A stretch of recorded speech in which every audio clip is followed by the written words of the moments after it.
Ia maone la vasalulu o whapena ona wha uma i ai le tautua a le maasina o Aperila. A pule lofa leli e aulia tai ao, tātou wha wheloa i mwhata lofa atu. I le o mai o le maasina o me, o ka le wawe o le alu o le masina ma le taimi ma le aso ai o le masina fo o me i o le tele fo ia o events mana nei e tutupu ai i o le sautina i o le a sautina i o tapenanga fo i mo le fono tele a le efakasa i le lamua le tala le i malua pe apule alofa le li e au li atu i ai i ana fo i wa amata na tapena i ala sa i o tina o whanonglongo i si au lotu wa o le te le o fai tala i tala manai a tala le lei e tufatu whanonglongo fo i la sauni to o nai a tamao i si au lotu mo la sa tina i o nisi o le ave tina i fale einga taungata Ioe. Ia, no whalongo foi ana whapea foi na le ona o le tala o le tau i nei le rau mua Wellington e o whalongo foi whamai la avitina e whatie i lunga le waa i o te le lopo le ale waa po le waa o noa i o tala i no whalongo i ai ona o le fia tele o tamama whanau i le whainonga ino le asau tina o le lawalo o tala jujacho leina o tō nai minute ona tapuni lea i ona o tangalo le whamtala atu le tatu whauinga ina whaftai.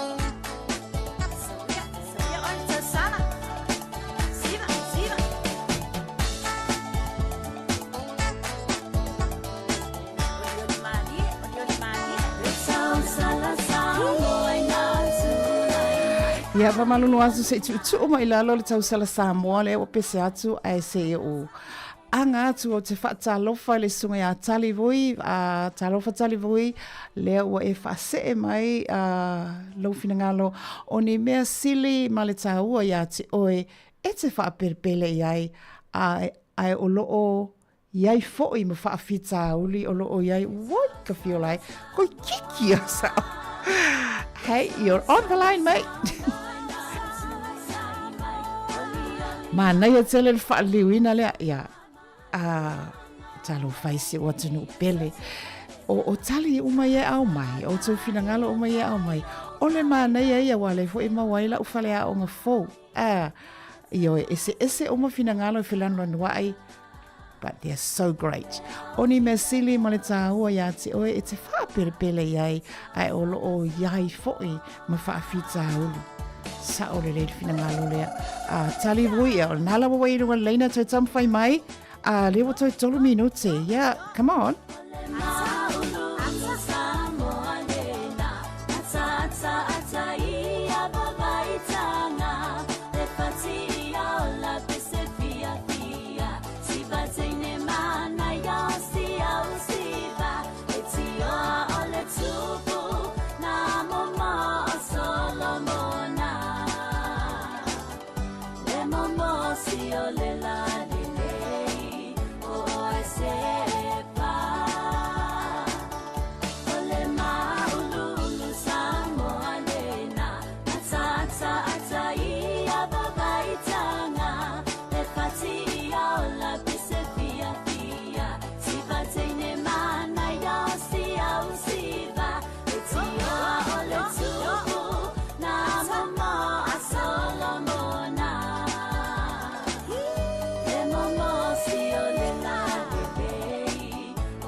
Ia ona o le tātou teimi ai e momori te le atu le whaaftai man whamalo.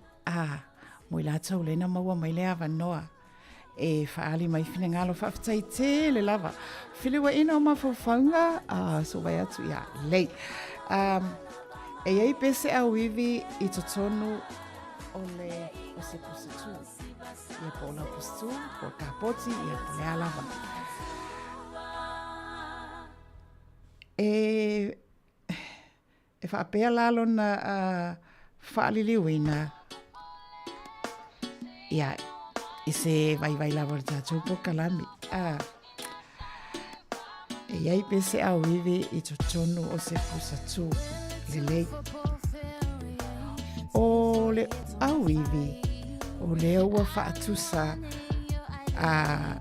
o ni mea lilo, po ni a mionga matanga tulo, mai aso ua mawai, ua sili ai la o na nātia mai le silafia e tangata.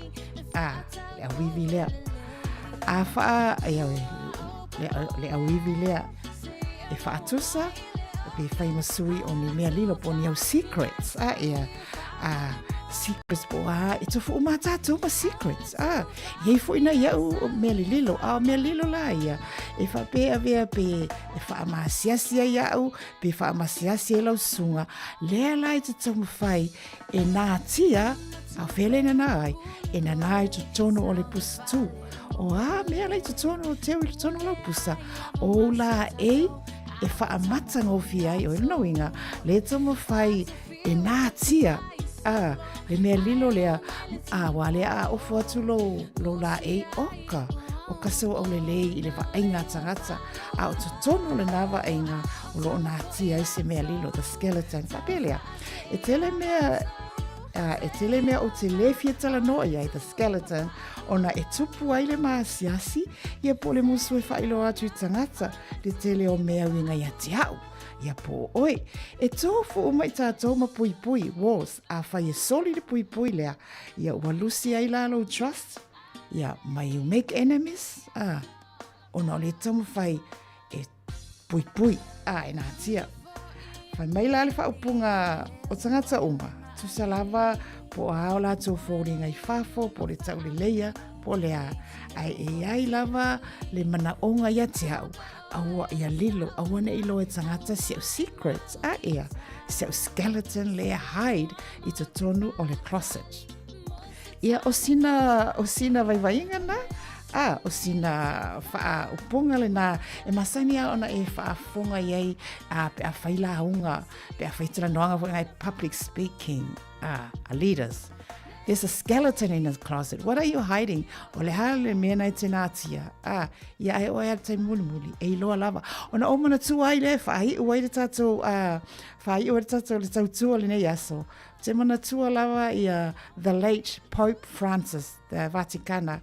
Se tasi ona sa saunoanga mata ina ma le autu. Saunoa ia, build bridges, not walls. Fausia a wala lau papa i whesota iai, ai a wale fausia ni pāpui pui e poloka i sotanga. Manuia tele lau whawhanganga sa moa e nei vaenga o le tautua, ia o te manatu o le nā fōi ua ona o le tātou teimi, ona o le tātou teimi, ia ua e whawhanga mai le tātou peselea. Whengainga le tau sala, ia tātaina atu e mori atu e lo whaanga, ia mo i lātou umalawa, ia mai whamalo, lātou na tau whai mai whawhitai whasoa.